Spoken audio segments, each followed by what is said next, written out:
এরপরেই সংকটটা এসেছিল আল্লামা দিলওয়ার হোসেন সাঈদী সাহেবের রায়কে কেন্দ্র করে।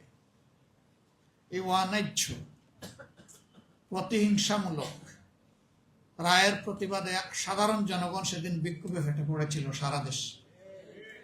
তাণ্ডব চালিয়ে আমাদের শত শত সহকর্মীকে সেদিন হত্যা করা হয়েছে। এটি ছিল তৃতীয় গণহত্যা এই সরকারের হাতে। ক্ষমতায় আসার আগে একটা, ক্ষমতার পরে একটার পর একটা। আল্লাহ তাআলা তাদের সকলকে শহীদ হিসাবে কবুল করুন। এরপরেই 13 সালের 5ই মে শাপলা চত্বরের গণহত্যা। নিরীহ আলেম উলামা, হুফাজ, আইতাম তাদেরকে সেদিন নিষ্ঠুরভাবে হত্যা করা হলো।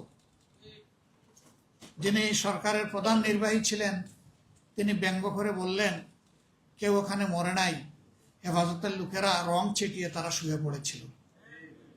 লজ্জা।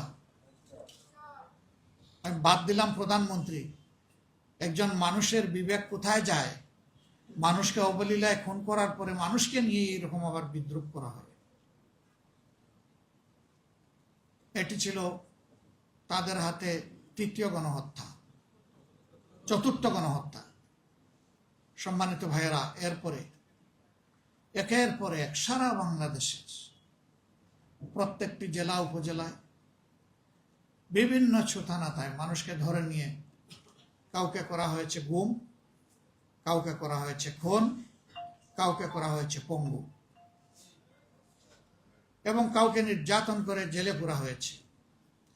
তাদের নির্যাতনের হাত থেকে কুলের শিশুও রক্ষা পায় নাই, 90 বছরের বৃদ্ধ রক্ষা পান নাই। ছেলেকে খুঁজতে গিয়ে মা বাপকে ধরে এনেছে। এই কেস একটা নয়, দুইটা নয়, শত শত। মানবতা এভাবেই তখন দুঃখে দুঃখে লাঞ্ছিত হয়েছে। এই গোটা সময় জুড়ে 15.5 বছরে যাদেরকে খুন করা হয়েছে, মহান আল্লাহ তাআলার দরবারে দোয়া করে আল্লাহ তাদেরকেও শহীদ হিসেবে কবুল করুন। যারা আহত পঙ্গু হয়েছেন আল্লাহ তাআলা তাদেরকে সুস্থতার নিয়ামত দান করুন। এরপরে আসলো জুলাই। এটি হলো 5ম গণহত্যা। এই জুলাইতে অতীতের ফেসিবাদী কায়দায় ছাত্রদের ন্যায্য দাবিকে দমিয়ে দেওয়ার জন্য তারা প্রথমে হেলমেট বাহিনীকে পাঠিয়ে দিল। ঢাকা বিশ্ববিদ্যালয়ে 15 জুলাই আমাদের মেয়েদের গায়ে এই হেলমেট বাহিনী হাত দিল। সারা বাংলাদেশ জ্বলে উঠল। 16 তারিখের প্রতিবাদে সারা বাংলাদেশে প্রচন্ড বিক্ষোভ। সেই 16 তারিখে দেশ এবং জাতির গর্বের সন্তান, বীরদের বীর আবু সাইদ বুক পেতে ডানা মেলে গুলি কবুল করে নিয়েছিল, কিন্তু অন্যায়ের প্রতিবাদ থেকে এক সুতা পরিমাণ সরে যায়নি।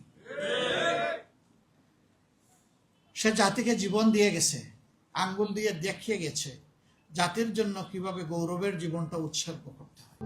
প্রবাসীদের জন্য নির্মাণ হচ্ছে দেশের প্রথম স্মার্ট সিটি, যেখানে থাকছে স্কুল, মসজিদ, হাসপাতাল, সুইমিং পুল, হেলিপ্যাড, পাঠাগার, জিম, সুপারমার্কেট, শিশু পার্ক সহ সকল নাগরিক সুবিধা। মাত্র 30 লাখ টাকা বিনিয়োগে মিলছে আকর্ষণীয় ফ্ল্যাট। প্লাটিনাম ইনভেস্টরদের জন্য ঢাকা বিমানবন্দরে ভিআইপি প্রোটোকল সুবিধা। বিস্তারিত জানতে যোগাযোগ করুন স্ক্রিনে দেয়া হোয়াটসঅ্যাপ অথবা ইমো নাম্বারে।